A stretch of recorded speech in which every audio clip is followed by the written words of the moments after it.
Hello student, आदर्श classes में आपका स्वागत है। आज हम करेंगे चैप्टर नंबर 4 क्वाड्रेटिक इक्वेशन यानी द्विघात समीकरण। तो चैप्टर क्या है? क्वाड्रेटिक इक्वेशन, द्विघात समीकरण।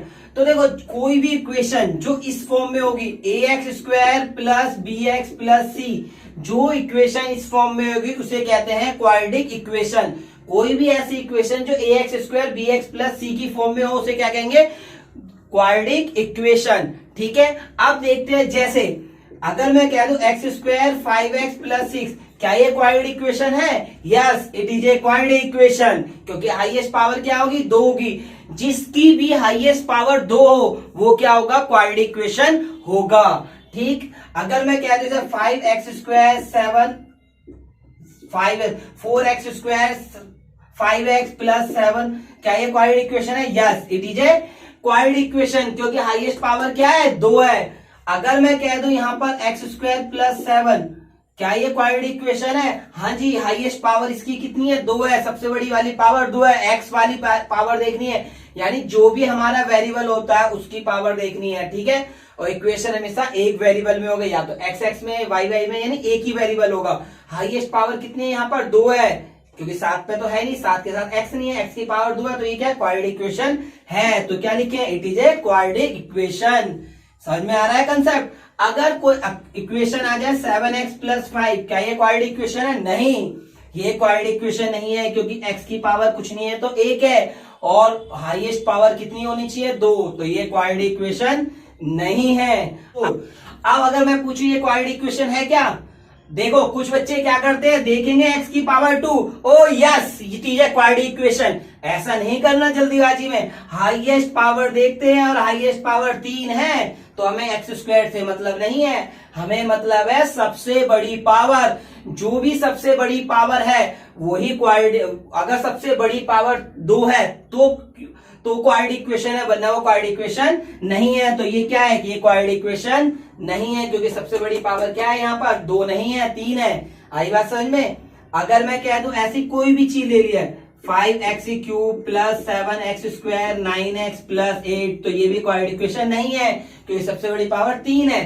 अगर मैं ये ले लूं 6x की power 5 plus 4x² plus 9x³ plus 8x plus 6, क्या ये है? नहीं, सबसे बड़ी पावर यहां तो 5 पहुंच गई, सबसे बड़ी पावर 2 होनी चाहिए, तो वो क्वाड्रेटिक इक्वेशन होगा। पहले क्वाड्रेटिक इक्वेशन की फॉर्म होती है ax² bx प्लस c। अगर सबसे बड़ी पावर 2 है तो इसे क्वाड्रेटिक इक्वेशन कहेंगे, सबसे बड़ी पावर 2 है तो क्वाड्रेटिक इक्वेशन कहेंगे, सबसे बड़ी पावर 2 है तो क्वाड्रेटिक इक्वेशन कहेंगे, और अगर 2 नहीं है तो 2 से कम हो या 2 से ज्यादा हो तो उसे हम क्वाड्रेटिक इक्वेशन नहीं बोलते हैं। समझ में आया? हाँ जी, आ गया? सही है। जो पहला क्वेश्चन है ना एक्सरसाइज का 4.1 का पहला क्वेश्चन इसी कंसेप्ट पे है। बस हमें ये बताना है कि ये क्वाड्रेटिक इक्वेशन है या नहीं है। चलो अब देखते हैं आगे का कंसेप्ट। देखो, अब हमें पहले क्वेश्चन में कि ये क्वाड्रेटिक इक्वेशन है या नहीं ये बताने के लिए कुछ फॉर्मूले का यूज करना पड़ता है। तो मैं फॉर्मूले लिख दूं। वैसे आपको पता है, मुझे पता है, आपको ये फॉर्मूले पता है, तब भी मैं लिख देता हूं। a प्लस बी की पावर 2 का फॉर्मूला क्या होता है? a² plus 2ab plus b²। अब a माइनस बी की होल स्क्वायर का फॉर्मूला क्या होगा? माइनस वाले में a² minus 2ab plus b², और a माइनस बी की क्यूब का फॉर्मूला क्या होगा? क्या होगा? पता है सबको? a की cube minus 3a² plus 3ab² minus b की क्यूब। ये तो a की माइनस बी की क्यूब का माइनस वाला पहले लिख दिया, कोई नहीं, नीचे प्लस वाला लिख देता हूं। लिखना पहले प्लस का था। a प्लस बी की क्यूब का क्या होगा? सब में प्लस लगा दो। a की cube plus 3a² plus 3ab² plus b की क्यूब। सबको ये फॉर्मूला आते हैं, मगर मैंने लिख दिए कि इसका बीच में यूज होगा तो आपको बार बार बताना नहीं पड़ेगा। वैसे तो आप समझदार हैं, बहुत अच्छे से आपको आता है, मगर तब भी मैंने ये लिख दिए। ठीक है, अब इसके बाद हम बात करते हैं कि इसका यूज कहाँ है, क्वाड्रेटिक इक्वेशन का यूज क्या है। हम पढ़ने तो वाले हैं चैप्टर क्वाड्रेटिक इक्वेशन का, हमें ये भी तो पता होना चाहिए इसका यूज क्या है। देखो, पहले तो इसका यूज क्या है, अगर मैं कह दूं कोई भी चीज बनानी हो, जैसे मैंने कह दिया पहला कि मैंने कहा ये एक रेक्टेंगुलर प्लॉट है, ये हमें क्या है? गार्डन बनाना है। मैंने कहा देखो पहला कंसेप्ट समझ में आ गया, क्वाड्रेटिक इक्वेशन है या नहीं है। दूसरा कंसेप्ट क्या कहता है, अगर मान लो आपके पास इस टाइप की प्रॉब्लम आ जाए, आपसे कह दिया जाए एक रेक्टेंगुलर गार्डन है, ये एक रेक्टेंगुलर गार्डन है, मैं आपसे कह देता हूं कि एक रेक्टेंगुलर गार्डन है और इसके अंदर एक ऐसा गार्डन बनाना है जिसमें लंबाई चौड़ाई से दुगने से एक ज्यादा हो, लंबाई चौड़ाई से दुगने से एक ज्यादा हो, इसका एरिया 50 मीटर स्क्वायर हो। तो आप कैसे बनाएंगे, सिंपल सी बात है ना, मैंने कहा लंबाई ऐसी देखो ध्यान से समझो कि किस किस टाइप के क्वेश्चन पेपर में आ सकते हैं, और दूसरा इसका यूज क्या है। इसका यूज इसीलिए होता है, देखो जैसे मैंने कहा ना ये कि एक गार्डन है, उसका एरिया होना चाहिए 50 मीटर स्क्वायर, और मैंने कहा लेंथ जो है ब्रेथ से दुगने से एक ज्यादा है, लेंथ जो है ब्रेथ के दुगने से एक ज्यादा है, तो ब्रेथ x है तो लेंथ कितनी होगी, दुगने से एक ज्यादा। समझ में आ रहा है, और हमेशा एक ही वेरिएबल आना चाहिए, एक्स और वाई नहीं मानेंगे कि रिया ओ तुरंत ओ यस लेंथ बराबर एक्स ब्रेथ बराबर वाई, ऐसा नहीं करना। हमें क्या करना है, एक्स की फॉर्म में आंसर निकालने इस चैप्टर में। तो क्या लिखेंगे, अगर मैंने कह दिया ब्रेथ एक्स है तो लेंथ क्या होगा 2x + 1, अगर ब्रेथ एक्स है तो लेंथ क्या 2x + 1। क्वेश्चन में कहेगा कि एरिया इतना है, लंबाई चौड़ाई से दुगने से एक ज्यादा, तो बताइए इक्वेशन बनाइए। तो देखो अगर मैं बनाऊं तो लंबाई और चौड़ाई का मल्टीप्लाई क्या होती है, लंबाई और चौड़ाई की मल्टीप्लाई क्या होती है, एरिया के बराबर होती है, एरिया के बराबर होती है। तो क्या 2x के मल्टीप्लाई x से करेंगे 2x² और x की x है x प्लस का 50 माइनस का 50, क्या ये क्वाड्रेटिक इक्वेशन बनी। तो मैंने समझा इस टाइप की जो भी रेक्टेंगुलर वाली आएगी, लेंथ ब्रेथ से इतनी ज्यादा है, इतनी गुना है, इससे इतनी कम है, इतनी ज्यादा है, कोई भी क्वेश्चन आ जाए तो इस टाइप के सभी क्वेश्चन क्या है, क्वाड्रेटिक इक्वेशन से होते हैं। ये समझ में आया। अब अगर वो बात कह रहे कंजुगेटिव नंबरों की, किसकी बात कह रहे नेक्स्ट, कंजुगेटिव नंबर। अब कंजुगेटिव नंबर किसे कहते हैं, क्रमागत संख्या। मतलब जब भी अगर क्रमागत संख्या की बात कहेगा तो हम क्या लेते हैं, एक x लेते हैं और एक x + 1 लेते हैं। जब भी क्रमागत संख्या की बात कहेगा तो यानी कंजुगेटिव नंबर की तो एक x होगा और एक x + 1 होगा। ठीक, अब हमें क्वेश्चन इस प्रकार दे देता है कि दोनों की प्रोडक्ट मान लो हमें दे दी 300 है, दोनों की प्रोडक्ट 300 है, तो कंजुगेटिव नंबर ऐसे दो नंबर बताने जिनकी प्रोडक्ट क्या है 300 है। क्वेश्चन में क्या देगा, तो इससे बन जाएगी x और x² और x की 1 से करी x और 300 इधर आ गया, तो बन गई है क्वाड्रेटिक इक्वेशन। तो मतलब क्वाड्रेटिक इक्वेशन का इस तरह से यूज हो सकता है। एक रेक्टेंगुलर वाले क्वेश्चन हो गए, जैसे कंजुगेटिव नंबर्स वाले हो गए, और ऐसे बहुत सारे बन सकते हैं। एज में भी होता है, एज में कह देगा कि फादर की एज सन की एज से दुगने से 3 ज्यादा है, दुगने से 3 ज्यादा है, तो हम क्या करें, मान लिया सन की एज x है, फादर की एज क्या दुगने से 3 ज्यादा है, फिर इसका क्या देगा, प्रोडक्ट इतना है, तो प्रोडक्ट कुछ भी दे देगा। जैसे क्या दिया, इसका दे लिया 2x + 3 और इसका प्रोडक्ट कितना x बराबर ले लिया, कुछ भी दे सकता है। ये मैं एग्जांपल के लिए ले रहा हूं कि इसकी मान लो प्रोडक्ट दे 120, तो ये भी बन जाएगी एक इक्वेशन 2x² 3x प्लस इधर आया माइनस का 120। ये अपनी तरफ से एग्जांपल ले रहा हूं और बस समझाने के लिए कि अगर रेक्टेंगुलर टाइप का क्वेश्चन आएगा, लेंथ ब्रेथ से इतना ज्यादा, तो ब्रेथ को लेट करेंगे, जितना ज्यादा जितना गुना क्या आएगा उतनी मल्टीप्लाई। और अगर हमें क्रमागत संख्या किया तो x + 1 लेंगे और उसके बाद प्रोडक्ट की देगा तो उसकी प्रोडक्ट उसके बराबर। फादर सन वाले क्वेश्चन हो तो सन की एज को लेट करा, फादर कितना है सन से दुगने से 3 ज्यादा है या जो भी है वो ले लिया हमने, फिर उनका प्रोडक्ट इतने के बराबर दे देगा। सिंपल है, यानी ओवरऑल बताने का मतलब क्या है, एक ही चीज बताना चाह रहा हूं, इसमें सब में बनेंगी क्वाड्रेटिक इक्वेशन, इसमें क्या बनेंगी सब में क्वाड्रेटिक इक्वेशन। और हमें क्वेश्चन को केवल x की फॉर्म में ही लेट करके चलना है, x के अलावा हमें नहीं चलना। बार बार ये कोशिश करेगा 100% ही, मगर 99% x में क्वेश्चन लेट होते हैं, y में हमें नहीं लेना होगा। एक दो क्वेश्चन है ऐसे भी जो y लेट करके तब करने पड़ते हैं, मगर हमें कोशिश करनी है कि x से ही हो। अब अगला ये आ गया, अगला सबसे लास्ट टाइप बचता है ट्रेन वाला। ट्रेन बस कुछ भी कह देगा, यानी जब भी हमें डिस्टेंस और टाइम की बात करेगा, डिस्टेंस टाइम और स्पीड, तीन चीज की बात करेगा, डिस्टेंस टाइम और स्पीड, तो रेलगाड़ी वाले क्वेश्चन भी हो सकते हैं, बस में भी हो सकते हैं, यानी किसी भी कंसेप्ट से बनाया जा सकता है क्वेश्चन, मगर उनमें कॉमन बात एक होगी, चाहे वो रेलगाड़ी हो, चाहे बस हो, चाहे कोई भी क्वेश्चन हो, सब में कॉमन ये होगा कि डिस्टेंस, टाइम और स्पीड की बात करेगा। किसकी बात करेगा? डिस्टेंस, टाइम और स्पीड की। तो अगले कंसेप्ट क्या है? टाइम बराबर क्या होता है? Distance upon speed. इसे याद रखेंगे। क्या याद रखेंगे? कि टाइम बराबर होता है डिस्टेंस अपॉन स्पीड। तो टाइम बराबर क्या होगा? Distance upon speed. इसको हमें याद रखना है, ठीक है। तो टाइम बराबर क्या है? Distance upon speed. तो इसे याद रखेंगे। इससे हम कौन से क्वेश्चन को सॉल्व करेंगे? जिसमें हमें डिस्टेंस, स्पीड और टाइम की बात करेगा। डिस्टेंस, स्पीड और टाइम की बात करेगा, ऐसे क्वेश्चन हम इससे, इस फॉर्मूले से सॉल्व करेंगे। और इस टाइप के क्वेश्चन ना रेलगाड़ी पे भी आ सकते हैं, बस पे भी आ सकते हैं, किसी भी एक्सपाइडेड किसी पे भी आ सकते हैं। कंसेप्ट समझो, हर टाइप के क्वेश्चन आ जाएंगे। और इस फॉर्मूले पे डिपेंड जो रेलगाड़ी वाले क्वेश्चन होते हैं, अधिकतर स्टूडेंट को टफ लगते हैं। मैं आपको एक ऐसी ट्रिक बताऊंगा जब क्वेश्चन कराऊंगा कि जिससे आप तुरंत ही इसको क्वेश्चन को सॉल्व कर लेंगे। और मेरी ट्रिक कंसेप्ट पे बेस्ड होगी कि कंसेप्ट समझ में आएगा तो सारा क्लियर है। तो इस वाले टाइप का क्वेश्चन हम कब करेंगे?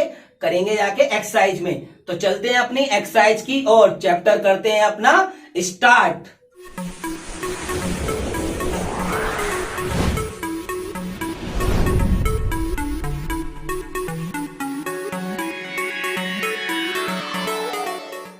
फर्स्ट क्वेश्चन का फर्स्ट पार्ट क्या है? ये हमें दे रखा है x प्लस 1 का whole square 2x minus 3।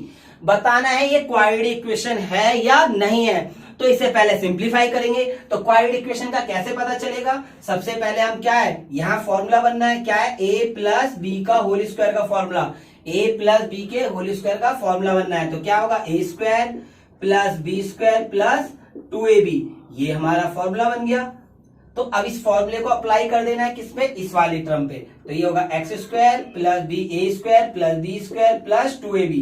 Formula लिखो या मत लिखो, आपकी मर्जी है। मैंने समझने के लिए लिख दिया कि हर किसी को समझ में आ जाए कि कैसे हुआ है। तो a प्लस बी का whole square formula a square b square 2ab लगा दिया। अब 2 की अंदर मल्टीप्लाई करिए, 2x 2 की 3 से करेंगे 6। तो ये कितना बच रहा है? X square plus 1 plus 2x, और ये इधर आएगा तो माइनस का 2x और प्लस का 6। प्लस का इधर आके माइनस और माइनस का इधर आके प्लस। तो एक्स स्क्वायर यही रहेगा, प्लस का 2x माइनस का 2x कट गया ये। तो 1 और 6 क्या हो गया? 7 आ गया। तो क्या ये क्वाड्रेटिक इक्वेशन है? लिख दो, it is quadratic equation. It is quadratic equation. ये क्या है? क्वाड्रेटिक इक्वेशन है। हिंदी में लिख देंगे ये द्विघात बहुपद है। यह द्विघात बहुपद है। आसान है बिल्कुल। सेकंड पार्ट है x square minus 2x equal to -2 3 minus x. ये हमें दे रखा है। अब हमें बताना ये क्वाड्रेटिक इक्वेशन है या नहीं है। ये तो सेम आ जाएगा, एक्स स्क्वायर माइनस 2x। -2 की मल्टीप्लाई किससे करेंगे? 3 से। -2 की किससे करेंगे? 3 से। -2 की 3 से करी माइनस का 6, -2 की x से करी माइनस माइनस प्लस का 2x। आया समझ में? अब इसको एक साइड ले लो। ये आ गया x square minus 2x plus का 2x इधर आएगा माइनस का 2x, प्लस का इधर आके माइनस का, और माइनस का 6 इधर आके प्लस का 6। तो क्या आ जाएगा? ये x square minus 4x plus 6। ये आ गई हमारी इक्वेशन। क्या क्वाड्रेटिक इक्वेशन है? सही कह रहे हैं आप, ये क्वाड्रेटिक इक्वेशन है। सबसे बड़ी पावर क्या है इसमें? 2 है, तो ये भी क्वाड्रेटिक इक्वेशन है। तो क्या लिख देंगे? It is quadratic equation. It is quadratic equation. ये द्विघात बहुपद है। यह द्विघात बहुपद है। समझ में आया? अब देखते हैं हम नेक्स्ट पार्ट। नेक्स्ट पार्ट हमें क्या कह रहा है? इसका थर्ड पार्ट। यहां तक तो समझ में आया? अरे बहुत आसान है, अभी देखना, ये इतनी जल्दी हो जाएंगे आराम से। वो भी देखो थर्ड पार्ट।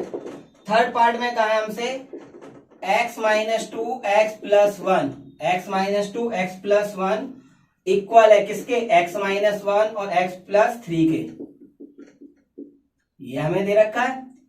अब हमें बताना है ये क्वाड्रेटिक इक्वेशन है या नहीं है। तो सबसे पहले क्या करेंगे? मल्टीप्लाई। मल्टीप्लाई कैसे करेंगे? इन दोनों ब्रैकेट की आपस में एक्स की इस पूरे ब्रैकेट से करना है, एक्स की किससे करेंगे, एक्स प्लस वन से। देखो पहले एक डिजिट लेंगे एक्स, पहले एक्स लिया और एक्स की पूरे के साथ कर दी। अब माइनस का 2 लेंगे और माइनस के 2 की पूरे के साथ कर देंगे, एक्स प्लस वन। आसानी से हो जाएगा, एक्स की पूरे एक्स प्लस वन के साथ, माइनस 2 की इसके साथ। अगला एक्स की मल्टीप्लाई किसके साथ, एक्स प्लस 3 के साथ। अब माइनस वन है तो माइनस वन की मल्टीप्लाई एक्स प्लस 3 के साथ, ठीक है। अब एक्स की एक्स से मल्टीप्लाई करेंगे, क्या आएगा, एक्स स्क्वायर। एक्स की वन से करेंगे एक एक्स, माइनस 2 की एक्स से माइनस 2 एक्स, माइनस 2 की वन से माइनस 2, एक्स की एक्स से एक्स स्क्वायर, एक्स की 3 से 3x, माइनस 1 की एक्स से माइनस एक्स, माइनस 1 की प्लस 3 से माइनस 3, यही हो जाएगा। आसान है। तो क्या आ गया, एक्स स्क्वायर, 2 में से एक जाएगा एक एक्स, माइनस का बड़ा है तो माइनस का एक्स, माइनस 2 एक्स स्क्वायर, 3 में से 2 गए, 3 में से एक गया 2 बचा, ये आ गया 2x, माइनस का 3 का माइनस का 3। इसको एक साइड ले लो, क्या हो जाएगा, x square minus x minus 2, minus का एक्स स्क्वायर माइनस का 2x, माइनस का इधर आके प्लस हो जाएगा 3, एक्स स्क्वायर से x square cancel, minus 2x minus x, minus के 3x और प्लस के 3 माइनस के 2 प्लस का 1। क्या ये क्वाड्रेटिक इक्वेशन है, नहीं, तो क्या लिख देंगे, it is not quadratic equation, quadratic equation, ये द्विघात समीकरण नहीं है, यह द्विघात समीकरण नहीं है। आया समझ में आपको। अब देखते हैं इसका फोर्थ पार्ट।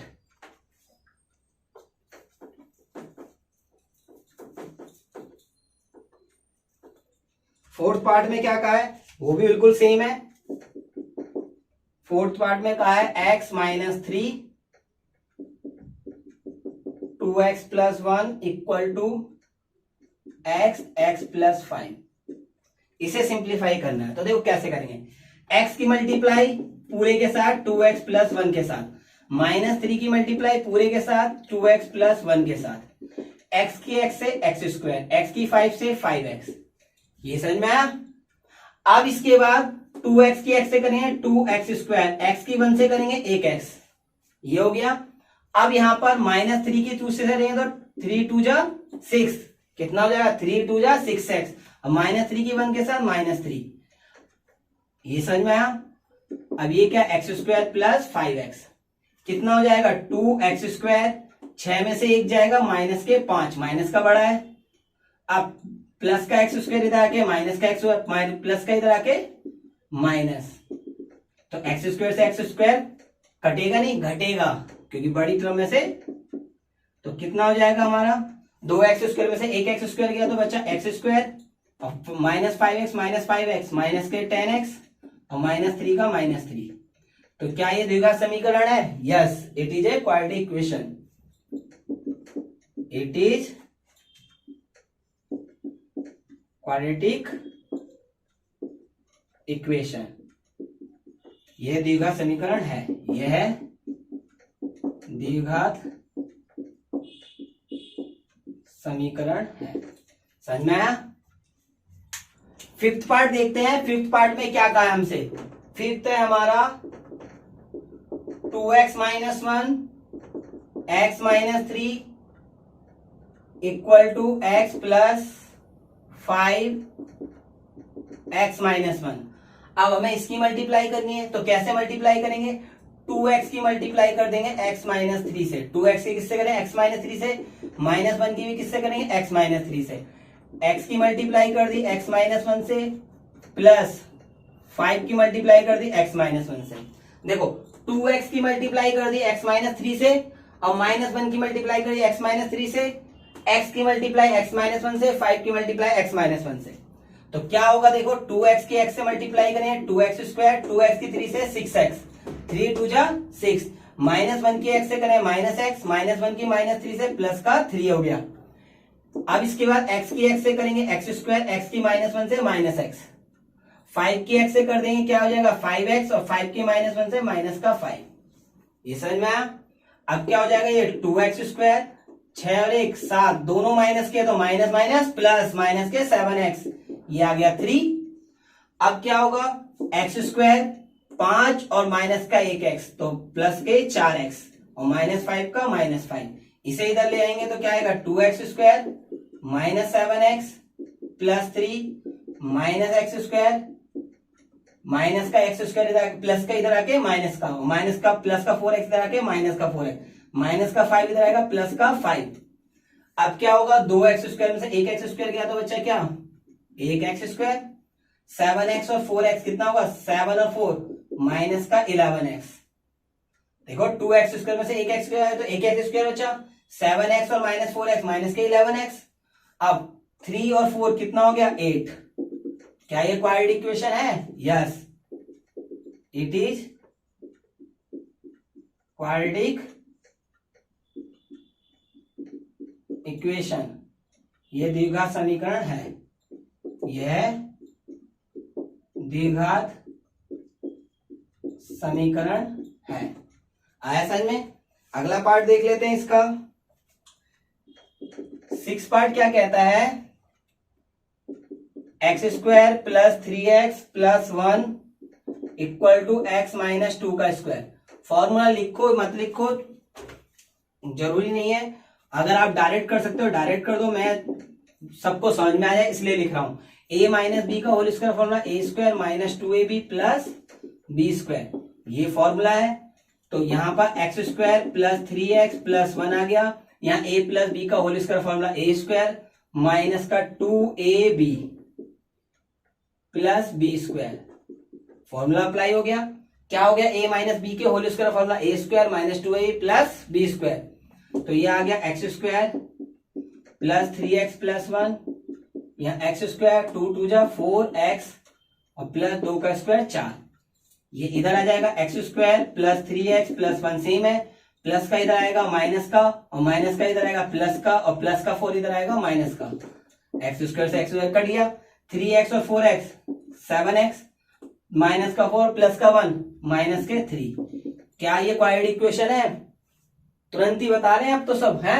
ये क्या है? It is quadratic equation, it is not a quadratic equation, it is not quadratic equation, ये द्विघात समीकरण नहीं है।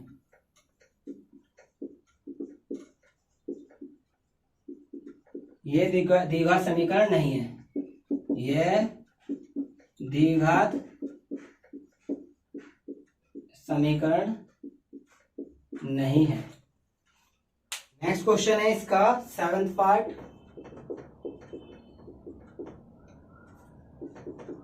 x प्लस 2 की cube equal to 2x x square minus 1। इसे सिंप्लीफाई करना है तो इसे कैसे करेंगे? देखो a प्लस बी की क्यूब का फॉर्मूला पता है आपको, फॉर्मूला a प्लस बी की क्यूब का फॉर्मूला क्या होता है? ये होगा a की cube plus 3a square b 3ab square plus b की क्यूब। वैसे तो आप 9th क्लास से ये फॉर्मूला पढ़ते आए हो। अब देखते हैं इसमें क्या करेंगे। a प्लस बी की क्यूब का फॉर्मूला क्या लगेगा? a की जगह क्या x और b की जगह 2 रख दो, तो x की क्यूब प्लस 3x स्क्वायर और b की जगह 2, कुछ नहीं करना, a की जगह x और b की जगह 2 रख दो पूरे में, तो यहां आ गया प्लस 3ab स्क्वायर और b की क्यूब। ठीक है, वैसे तो 9th क्लास से करते आ रहे हो, बहुत आसान लगेगा आपको। अब अंदर मल्टी 2x की एक्स स्क्वायर से मल्टीप्लाई करें 2x की क्यूब। देखो 2x की एक्स स्क्वायर से करो, 2x की एक्स स्क्वायर से मल्टीप्लाई करो 2x की क्यूब, 2x की एक्स स्क्वायर से करें 2x की क्यूब और 2x की 1 से करेंगे तो माइनस का 2x। कितना आ रहा है ये x की क्यूब, 3 2 जा 6, कितना हो गया 6 हो गया, x का एक्स स्क्वायर। अब यहां पर प्लस 2 का स्क्वायर क्या होगा, 2 का स्क्वायर 4 और 4 3 जा 12, 2 का स्क्वायर 4 4 3 जा 12 x। अब 2 की क्यूब 6 नहीं होता, 2 की क्यूब क्या होगा 8, प्लस का इधर आ गया माइनस का 2x की क्यूब, माइनस का इधर आके प्लस का हो गया ये। अब 2x की क्यूब में से एक x की क्यूब गया, कितना बचा x की क्यूब। देखो 2x की क्यूब में से एक x की क्यूब, 2 में से एक गया एक बचा, ठीक है, 2 में से एक जाएगा, एक बचेगा। अब 6 एक्स स्क्वायर, ठीक है। अब देखो कोई एक्स स्क्वायर वाली टर्म तो है नहीं, बस 2 एक्स क्यूब था प्लस का एक एक्स क्यूब था, एक्स क्यूब आ गया। अब एक्स स्क्वायर वाली टर्म है नहीं है, अब एक्स वाली है, हाँ 12x और 2x कितना हो गया 14x, 12x और 2x 14x, बचा क्या अकेला 8। तो क्या ये क्वाड्रेटिक इक्वेशन है? सब तुरंत ही आंसर दे देते। क्या हाईएस्ट पावर 3 है? तो ये क्वाड्रेटिक इक्वेशन नहीं है। तो क्या लिखेंगे? It is not quadratic equation. ये द्विघात बहुपद नहीं है, यह द्विघात बहुपद नहीं है। आया समझ में? क्लियर है ये? अब इसका नेक्स्ट पार्ट देखते हैं, 8th पार्ट। ये समझ में आया? नोट कर सकते हैं जिसका नहीं हुआ। क्लियर है? अब देखो नेक्स्ट पार्ट 8th। इसका नेक्स्ट पार्ट क्या कहता है? नेक्स्ट क्वेश्चन है हमारा x cube minus 4x square minus x plus 1 equal to x minus 2 की क्यूब। देखो ये क्वेश्चन भी बहुत आसान है। क्या कह रहे हो? रहने दो, कुछ कहते हैं करा दो, कोई दिक्कत नहीं है तो वो भी करा देता हूं।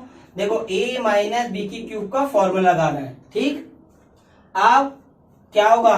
a की cube minus 3a square B plus 3ab square minus B की क्यूब, ये तो फॉर्मूला हो गया। फॉर्मूला तो बस इसलिए लिख दिया कि जिसको नहीं आता वो देख ले, वैसे कोई जरूरी नहीं है यहाँ पे फॉर्मूला लिखना। देखो अब यहाँ पे क्या है? X cube 4x square minus x plus 1 formula बनना है। क्या करेंगे? a की जगह x लिखना है, a की जगह x, b की जगह 2 रखना है। a की जगह x लिखना है और b की जगह 2 लिखना है। तो देखो 3a की जगह x और b की जगह 2, 3a की जगह x और b की जगह 2 और b की जगह क्या आ गया 2 के क्यूब हो जाएगा ये, ठीक है। आसान है। अब ये टर्म तो सेम रहेगी, x cube 4x square minus x plus 1, ये तो सेम रहा। अब इसे सिंप्लीफाई करेंगे, एक्स क्यूब का एक्स क्यूब आएगा, 3 2 जा 6, तो 6x स्क्वायर। अब प्लस 2 का स्क्वायर 4, 2 का स्क्वायर 4, 2 का स्क्वायर 4 आएगा, तो 4 3 जा 12, 12x और 2 की क्यूब 6 नहीं होता, 2 की क्यूब 8 होता है। 2 का मतलब होता है 2 इंटू 2 इंटू 2, ठीक है। अब इसे इधर ले आएंगे, x cube minus 4x square minus x plus 1, ये इधर आएगा माइनस का हो जाएगा, माइनस का इधर आके प्लस का हो जाएगा और प्लस का इधर आके माइनस का हो जाएगा और माइनस का इधर आके प्लस का, ठीक है। अब एक्स क्यूब से एक्स क्यूब कट गया, एक्स स्क्वायर वाली टर्म देखो 6x स्क्वायर और minus 4x square, 6x square और माइनस 4x स्क्वायर कितना हो जाएगा? 6 में से 4 जाएगा 2x स्क्वायर, ठीक है। अब माइनस के 12x माइनस का 1x, तो माइनस के 13x, यही तो होगा। माइनस का 12 माइनस का 1x तो माइनस का 13x। अब प्लस का 8 और प्लस का 1 प्लस के 9, क्या हाईएस्ट पावर 2 है? यस। तो क्या लिख देंगे? It is quadratic equation, it is quadratic equation, मतलब ये द्विघात समीकरण है, यह द्विघात समीकरण है। आया समझ में? क्वेश्चन नंबर 2 का फर्स्ट पार्ट देखते हैं। ये question, the area of rectangular plot, एक रेक्टेंगुलर प्लॉट है जिसका एरिया हमें दे रखा है 528 मीटर स्क्वायर, यानी एक हमें भूखंड दे रखा है, ठीक है। क्या हमें दे रखा है? भूखंड। ये क्या है? एक रेक्टेंगुलर प्लॉट है, ठीक है। इस रेक्टेंगुलर प्लॉट का हमें एरिया दे रखा है 528 मीटर स्क्वायर, ठीक है। तो ये क्या है? एक भूखंड यानी एक प्लॉट है जिसका एरिया 528 मीटर स्क्वायर का है और का है लेंथ जो है ब्रेथ से दुगने से एक ज्यादा है, लेंथ जो है ब्रेथ से दुगने से एक ज्यादा है। तो ब्रेथ को हम क्या मान लेंगे? x, ब्रेथ को क्या मानेंगे? x मान लेंगे। तो लेंथ क्या है? दुगने से एक ज्यादा, तो ये 2x प्लस 1 मीटर, ये x मीटर हो गया। आया समझ में क्वेश्चन? एक रेक्टेंगुलर प्लॉट है जिसका एरिया 528 मीटर स्क्वायर है, लेंथ क्या है? ब्रेथ से, ब्रेथ x है तो लेंथ क्या है? इससे दुगने से एक ज्यादा है। तो चलो इसे सॉल्व करते हैं। अब देखना है यहां पर सबसे पहले क्या लेट करें, let breadth of plot. Plot की मान लिया ब्रेथ कितनी है, x मीटर, ठीक है। यानी भूखंड की चौड़ाई, भूखंड की चौड़ाई कितनी हो जाएगी, बराबर x मीटर। तो यहां पे लेंथ कितनी हो जाएगी, लेंथ ऑफ किसकी, प्लॉट। तो प्लॉट की लेंथ कितनी है, दुगने से एक ज्यादा, यही तो कहा है। अगर ये x मीटर तो ये 2x प्लस 1 मीटर। तो यानी यहां पे हो जाएगा भूखंड की लंबाई। तो भूखंड की लंबाई क्या हो जाएगी, 2x प्लस 1 आ गया। अब अकॉर्डिंग टू क्वेश्चन हिंदी में लिख देंगे प्रश्न अनुसार, या अकॉर्डिंग टू क्वेश्चन लिख सकते हैं। अब देखो लेंथ इंटू ब्रेथ बराबर होता है एरिया के, लेंथ इंटू ब्रेथ किसके, एरिया के बराबर होता है। तो लेंथ कितना है 2x प्लस 1, ब्रेथ कितना है x, बराबर एरिया कितना है 528। x की मल्टीप्लाई करें 2x स्क्वायर हो जाएगा, ये 1 से करेंगे 1x प्लस का इधर आके माइनस का।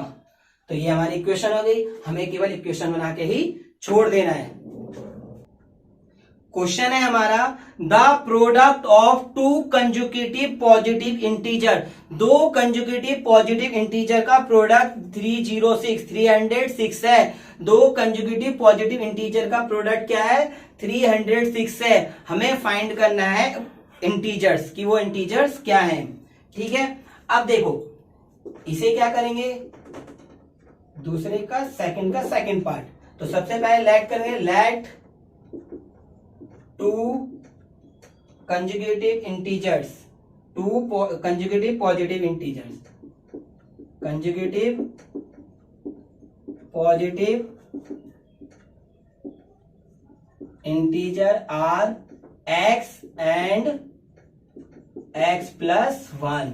बताया था ना मैंने आपको, क्या होते हैं दो कंजुगेटिव पॉजिटिव इंटीजर, पहला x है तो अगला x प्लस 1 हो जाएगा। हिंदी में क्या लिखेंगे, माना दो क्रमागत धनात्मक संख्या, धनात्मक संख्या x और x प्लस 1 है, ठीक है। ये समझ में आया। अब अकॉर्डिंग टू क्वेश्चन हिंदी में लिख सकते हैं प्रश्नानुसार, दोनों नंबरों का प्रोडक्ट कितना कहा है हमसे, 306। दोनों नंबरों का प्रोडक्ट कितना कहा है, 306। तो x की x से मल्टीप्लाई करें, x स्क्वायर, x की 1 से करेंगे 1x, इधर आ जाएगा 306 बराबर क्या आ गया 0। तो यही हमें इक्वेशन बना के छोड़ देना है। क्वेश्चन नंबर सेकंड का थर्ड पार्ट देखते हैं। Rohan's mother is 26 older than him, Rohan की माँ रोहन से 26 वर्ष बड़ी है। The product of their age, इसकी एज का, इसकी आयु का गुणनफल 3 ईयर फ्रॉम नाउ, 3 साल बाद कितना हो जाता है, 360 हो जाता है। मतलब क्वेश्चन क्या कह रहा है कि रोहन की माँ रोहन से 26 वर्ष बड़ी है, रोहन की माँ रोहन से 26 वर्ष बड़ी है, और उनकी आयु का गुणनफल कितना, 3 साल बाद, 3 साल बाद उनकी आयु का गुणनफल 360 हो जाता है। तो हमें बताना है कि रोहन की परसेंटेज क्या है, find the percentage of Rohan. तो देखो जो फाइंड करना है वही हमें लेट करना होता है, जो फाइंड करना है वही हमें लेट करना होगा। तो क्या होगा, ये सेकंड का थर्ड पार्ट। तो हम लिख देंगे let present age of Rohan, present age of Rohan. तो रोहन की प्रेजेंट एज क्या है, x ईयर। तो हिंदी में क्या लिखेंगे, माना रोहन की वर्तमान आयु, माना रोहन की वर्तमान आयु कितनी है, x वर्ष। तो वर्तमान आयु क्या है, x वर्ष हो गया। अब present age of Rohan mother, तो रोहन की मदर क्या है, उससे 26 वर्ष बड़ी है, तो x प्लस 26 ईयर। तो अगर 26 वर्ष बड़ी है तो कितना आएगा, x प्लस 26 ईयर आ जाएगा। अब यहां पे क्या लिए, रोहन की मां की वर्तमान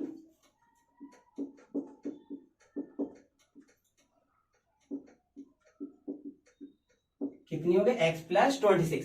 अब वो क्या कहता है, अकॉर्डिंग टू क्वेश्चन 3 साल बाद, अरे भाई अगर इस समय प्रेजेंट यानी वर्तमान में रोहन x ईयर का है, वर्तमान में रोहन कितने का है, x वर्ष का है, तो अगर अभी वो x का है तो 3 साल बाद कितने का हो जाएगा, x प्लस 3 का हो जाएगा।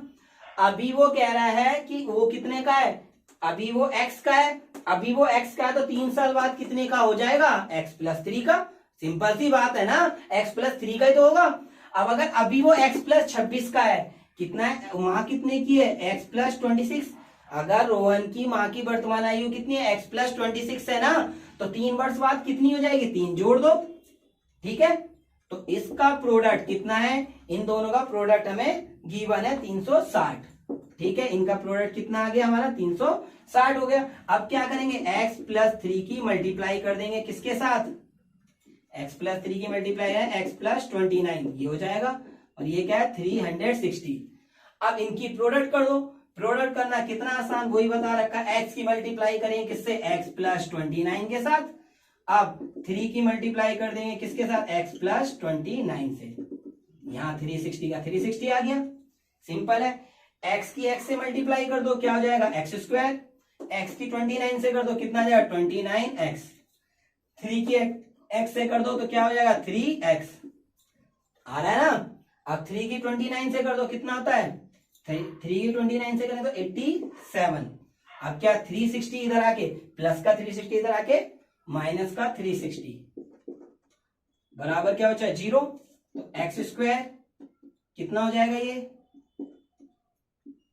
3 जोड़ दो इसमें 31x 30, ये हो जाएगा 3 जोड़ 30 32x, और ये कितना हो जाएगा 87 में से 87 घटाओ 360 में से 273, ये हमारी क्वाड्रेटिक इक्वेशन आ गई।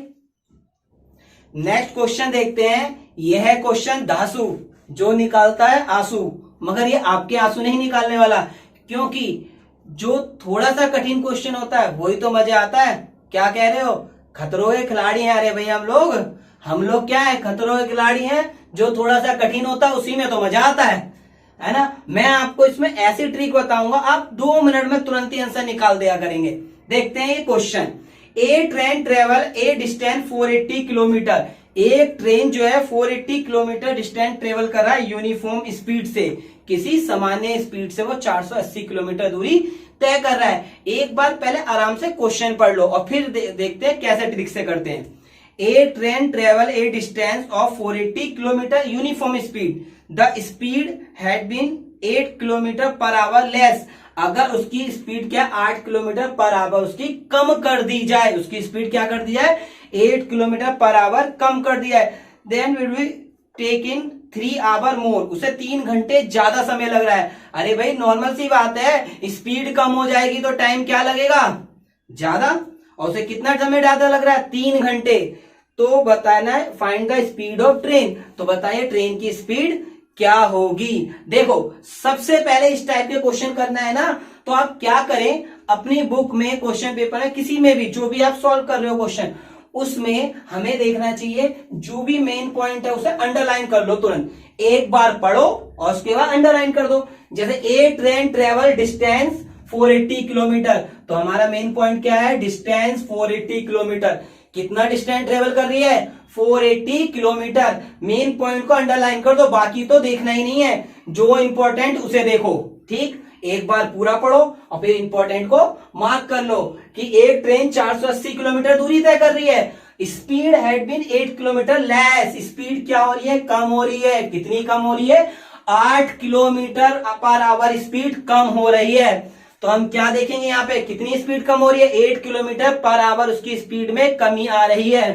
ठीक, then would we have the taken 3 hour more, और उसे 3 घंटे ज्यादा समय लग रहा है, तो स्पीड ऑफ ट्रेन निकालना है। तो हमारे पास क्या है 3 पॉइंट है बस, पहला डिस्टेंस कितना जा रहा है 480 किलोमीटर, उसके बाद स्पीड क्या है 8 किलोमीटर पर आवर कम हो गई, डिस्टेंस है 480 किलोमीटर, स्पीड कम हो गई 8 किलोमीटर पर आवर, और टाइम कितना बढ़ गया 3 घंटे। कंसेप्ट से समझना, कंसेप्ट समझोगे तो आपका कभी क्वेश्चन गलत नहीं हो सकता, और कितना भी क्वेश्चन कठिन बना ले टीचर, हम भाई खतरों के खिलाड़ी है तो हमें कोई हरा नहीं सकता अगर कंसेप्ट क्लियर है तो यहां पे कंसेप्ट क्या है समझ में आ रहा है, स्पीड कम तो टाइम ज्यादा, अरे भाई स्पीड कम तो टाइम ज्यादा।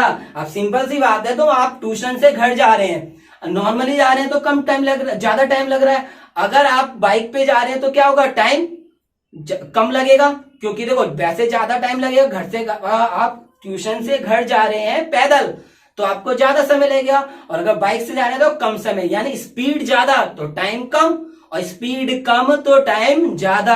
एक फंडामेंटल है और यही इसका कंसेप्ट है, तुरंत आंसर हो जाएगा। तो देखो कैसे करना है, इसे करने के लिए सबसे पहले मैंने आपको बताया पहला कंसेप्ट, जो फाइंड करना हो वही लेट करना है, कोई कंफ्यूजन नहीं होनी चाहिए कि क्या है कंफ्यूजन, जो फाइंड करना है उसी को लेट कर लेना, बस यही कंसेप्ट है। अब देखो क्या करेंगे, let speed of train, speed of train, तो ट्रेन की स्पीड कितनी है हमारी, speed of train x kilometre per our, यही तो हो गई speed x kilometre per our. माना रेलगाड़ी की चाल, माना रेलगाड़ी की चाल, चाल यानी स्पीड कितनी x किलोमीटर पर आवर। अब देखते हैं, मैंने बताया आपको एक कंसेप्ट ध्यान रखना है, जो रटना नहीं है, कंसेप्ट है समझने वाला, कि साइंस में आपने पढ़ा गया टाइम बराबर डिस्टेंस अपॉन स्पीड, क्या पढ़ा है टाइम बराबर डिस्टेंस अपॉन स्पीड, यही तो पढ़ा है कि अगर डिस्टेंस को क्या करो स्पीड से डिवाइड कर दो क्या आ जाता है टाइम, डिस्टेंस को स्पीड से डिवाइड कर दो तो क्या आता है टाइम ही तो आता है ना। अगर हम डिस्टेंस को डिवाइड कर दें स्पीड से तो क्या आ जाएगा टाइम आ जाएगा। तो देखो हमने क्या कैंडल किया, सबसे पहले डिस्टेंस कितना है 480, डिस्टेंस कितना 480, डिस्टेंस है हमारा 480, टाइम स्पीड कितनी, एक बार x की स्पीड से, और फिर डिस्टेंस कितना है 480, फिर स्पीड कितनी 8 कम होनी है, 8 कम होनी तो x माइनस 8 आ रहा है समझ में। फिर दोबारा देखते हैं, देखो फॉर्मूला एक है, ये कंसेप्ट है कि टाइम बराबर डिस्टेंस अपॉन स्पीड, आप साइंस में पढ़ भी चुके हैं, टाइम बराबर डिस्टेंस अपॉन स्पीड, तो डिस्टेंस कितना अंडरलाइन कराया था ना 480, डिस्टेंस कितना 480, स्पीड कितनी, अरे भाई लाइट तो किया है स्पीड, स्पीड कितनी x, तो डिस्टेंस 480 स्पीड x, तो स्पीड डिस्टेंस अपॉन स्पीड ये बन गया टाइम, ये पूरा क्या था 480 अपॉन x क्या कन्वर्ट हो चुका है 480 अपॉन x बन गया है टाइम। अब स्पीड कह रहा है कम कर दी, स्पीड कम कर दी, अरे भाई x थी, x की स्पीड से जा रहे थे, किसकी स्पीड से जा रहे थे x की स्पीड से जा रहे थे, स्पीड कम कर दी तो कितनी कम हो जाएगी x माइनस 8, अरे भाई स्पीड x की स्पीड से हम जा रहे थे, हमने स्पीड कम कर दी, कितनी कम करे 8, तो x माइनस 8 हो गया। तो सिंपल सा कंसेप्ट है, जिसमें स्पीड ज्यादा उसमें टाइम, जिसमें स्पीड ज्यादा उसमें टाइम कम, और जिसमें स्पीड कम उसमें टाइम ज्यादा। बहुत सिंपल कंसेप्ट है, देखो इसमें स्पीड कम है ना, इसमें स्पीड कम है टाइम ज्यादा लगेगा, तो ज्यादा टाइम वाले में से हमें कम टाइम वाला घटाना होता है, इतनी सी बात है और कुछ भी नहीं है। कोई भी क्वेश्चन ले आओ, कठिन से कठिन क्वेश्चन यूं ही कर देंगे चुटकी बजाकर। बस करना क्या है, डिस्टेंस क्या है, डिस्टेंस अपॉन स्पीड, फिर डिस्टेंस, फिर स्पीड क्या कम कर दी तो x माइनस 8, समझ में आ गया। तो मतलब क्या है, कंसेप्ट हमारा क्या हो गया, स्पीड कम है ना, किसमें कम, अरे भाई x कम है, x माइनस 8 कम है, x कम है, x माइनस 8 कम है, स्पीड कम करी है तो टाइम ज्यादा, तो ज्यादा टाइम में से कम टाइम वाला घटा देंगे, ज्यादा टाइम वाले में से कम टाइम वाला घटा देंगे। तो ज्यादा टाइम किसमें लग रहा है x माइनस 8 में, ज्यादा टाइम किसमें लग रहा है x माइनस 8 में, और कम टाइम किसमें लगेगा 480 अपॉन x वाले में, यही तो होगा। और कितना टाइम कम लग रहा है 3 घंटे, आया समझ में, बिल्कुल है, लॉजिक है। अरे भाई समझ में तो आ गया, कोई नहीं एक बार और क्लियर करते हैं, देखते हैं दोबारा क्या है, डिस्टेंस क्या है 480, तो टाइम क्या होगा डिस्टेंस अपॉन स्पीड, डिस्टेंस को ऊपर रखो और टाइम क्या है, स्पीड क्या है हमारा एक्स नीचे रखा, स्पीड कम कर दी तो x-8। अब भाई इतना तो सबको पता है, x कम है या x-8 कम है, x-8 कम है, तो जिसमें स्पीड कम है वो टाइम ज्यादा लगेगा। तो ज्यादा टाइम क्या होगा, जिसमें स्पीड कम उसमें टाइम ज्यादा, तो ज्यादा में से कम टाइम वाला घटा दो। आई बात समझ में, सिंपल सा है, स्पीड कम है तो टाइम ज्यादा लग रहा है, क्योंकि डिस्टेंस अपॉन स्पीड टाइम हो गया, तो इसमें स्पीड कम तो टाइम ज्यादा, तो इस वाले में से ज्यादा स्पीड वाला घटा दो। बिल्कुल कंसेप्ट से पढ़ना है, ऐसे नहीं कि कुछ भी पढ़ते चले आ रहे हैं। अगर कंसेप्ट से पढ़ते हैं तो क्या होता है, हमें सामने कोई क्वेश्चन आ जाए हम सारे क्वेश्चन कर सकते होते हैं। तो 480 हमने क्या करा, कॉमन ले लिया, बचा क्या 1/x-8, अब 1/x क्या आ गया 3, इसका एलसीएम ले लेंगे। तो देखो एलसीएम कैसे लेंगे, x-8 और x का, तो x-8 और x डिवाइड में आ जाएगा एलसीएम लेने पर, x-8 और x क्या आ गया, डिवाइड में आ गया। अब x की मल्टीप्लाई 1 से करेंगे तो x आ जाएगा, बीच में माइनस है तो माइनस, x की इन दोनों की मल्टीप्लाई ये रही, x की मल्टीप्लाई 1 से करेंगे x आ जाएगा, x-8 की -1 से करेंगे तो x-8 ये आ गया। देखो इन दोनों की मल्टीप्लाई करें ये रही, x की 1 से करेंगे x-8 की 1 से करेंगे x-8, अब इंटू वाला डिवाइड में चला जाएगा, इंटू वाला डिवाइड में 3 के डिवाइड में क्या आएगा 480, 3 के डिवाइड में 480 चला जाएगा। देखो इंटू वाला डिवाइड में चला गया, ब्रैकेट खोलेंगे x माइनस की मल्टीप्लाई -x माइनस प्लस का 8 अपॉन में कितना बचा x², x की x से x², x की 8 से 8x, 3 से काट दो इसे, 3 बन जा 3 और ये जाएगा 160, तो 1/60 हो जाएगा। ये क्रॉस मल्टीप्लाई, x से x कट गया दोनों तरफ, अब क्रॉस मल्टीप्लाई करेंगे क्या होगा, 160 की 8 से मल्टीप्लाई करेंगे 1280 आ जाएगा, इसकी x² माइनस 8x की 1 से करेंगे तो x² माइनस 8x, और प्लस का 1280 उधर जाके माइनस का हो जाएगा x² माइनस 8x, उधर जाएगा तो माइनस के 1280। ये हमारा आ गया आंसर, यही हमें इक्वेशन बनानी थी।